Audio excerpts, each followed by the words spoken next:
अस्सलामुअलैकुम व्यूअर्स, हमारी इस वीडियो का टॉपिक है सेंटेंस।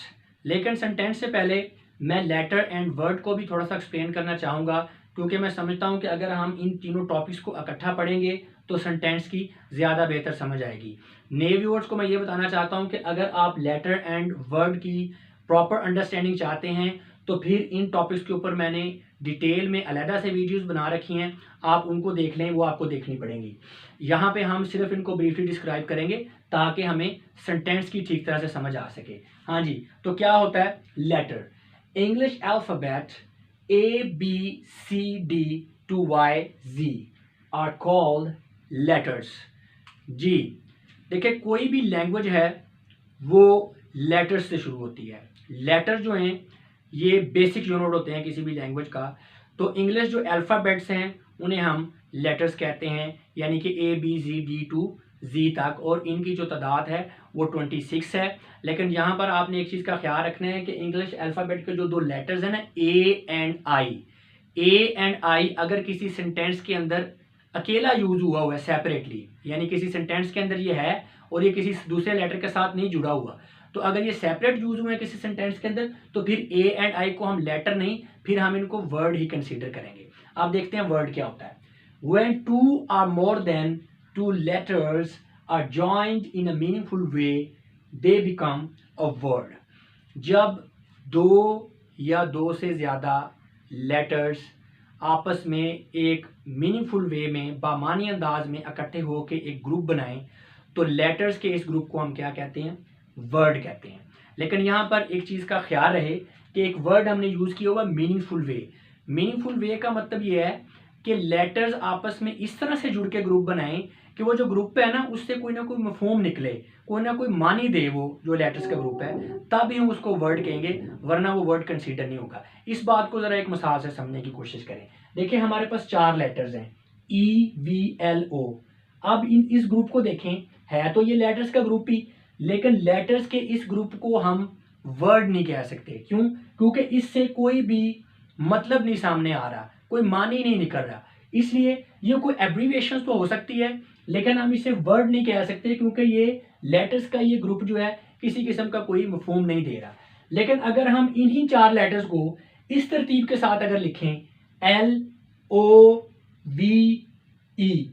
तो ये क्या बन गया? लव। लव का मतलब होता है मोहब्बत। देखिए लेटर्स वही हैं, लेकिन अगर इस ग्रुप में है तो वो कोई मानी नहीं दे रहे, इसलिए लेटर्स का ये ग्रुप वर्ड नहीं है। लेकिन यहाँ पे लेटर्स जो हैं उनकी तरतीब इस तरह से बनी है, यानी वो एक मीनिंगफुल वे में उन्होंने मिलकर ग्रुप बनाया जो कि एक मीनिंग दे रहा है ये वाला लेटर्स का ग्रुप। तो लेटर्स का फिर ये ग्रुप क्या है? ये वर्ड है, क्योंकि ये मफहूम दे रहा है। इसी तरह G और O, ये 2 लेटर्स हैं, जब ये इकट्ठे हो जाते हैं तो क्या बनता है? गो। गो का मतलब क्या होता है? जाना, तो इसलिए ये मानी दे रहे हैं, तो ये भी वर्ड है। इसी तरह रन, कम और बहुत सारे वर्ड्स। ठीक है, लेटर के बाद वर्ड आ गए। वर्ड के बाद नेक्स्ट स्टेप क्या होता है लैंग्वेज का? सेंटेंस। तो सेंटेंस क्या होता है? A group of words which conveys complete message is called sentence. हाँ जी, कि जिस तरह लेटर्स आपस में मिलके उन्होंने क्या बनाया? वर्ड।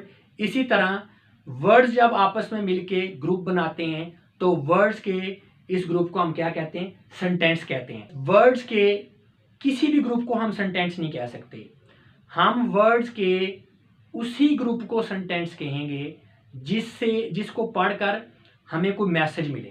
क्योंकि कम्युनिकेशन जो है उसमें यही होता है ना, मैसेज दे रहे हैं या मैसेज ले रहे हैं, इन्फॉर्मेशन जो है वो मैसेजेस की शक्ल में शेयर होती है ना। तो वर्ड्स का ऐसा ग्रुप जो मैसेज कन्वे करे और वो भी कंप्लीट, उसे हम सेंटेंस कहेंगे। इसके अलावा वर्ड्स का कोई भी ग्रुप होगा उसे हम सेंटेंस नहीं कहेंगे। इस बात को भी जरा एक मिसाल से समझें। देखिए ये हमारे पास 5 वर्ड्स हैं। To goes he daily school, 5 words हैं। अब अगर इनको हम, है ये वर्ड्स का ग्रुप ही, ये ग्रुप की शक्ल में हमने रख लिए। To goes he daily school, to goes he daily school, इसका कोई मैसेज आपको मिल रहा है? कोई मैसेज कन्वे हो रहा है?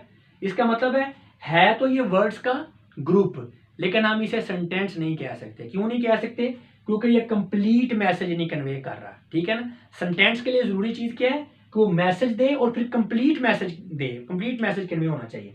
तो अगर हम इन वर्ड्स को इस तरतीब के साथ लिखें, ही goes to school daily। तो अब मैसेज आ रहा है, मिल रहा है, हमें समझ आ रही है, वो रोजाना स्कूल जाता है, हमें इस बात क्लियर हो रही है। तो सेंटेंस को लेके आपने दो ही चीजों का ख्याल रखना है कि एक तो ये ग्रुप ऑफ वर्ड्स होता है, ठीक है, और दूसरी क्या है कि ये कंप्लीट मैसेज कन्वे करता है। अगर ये दो चीजें होंगी उसे हम क्या कहेंगे, सेंटेंस कहेंगे, वरना हम उसे सेंटेंस नहीं कह सकते। इसी तरह और भी बहुत सारे सेंटेंस हैं, जैसे Allah is one, he is a great man.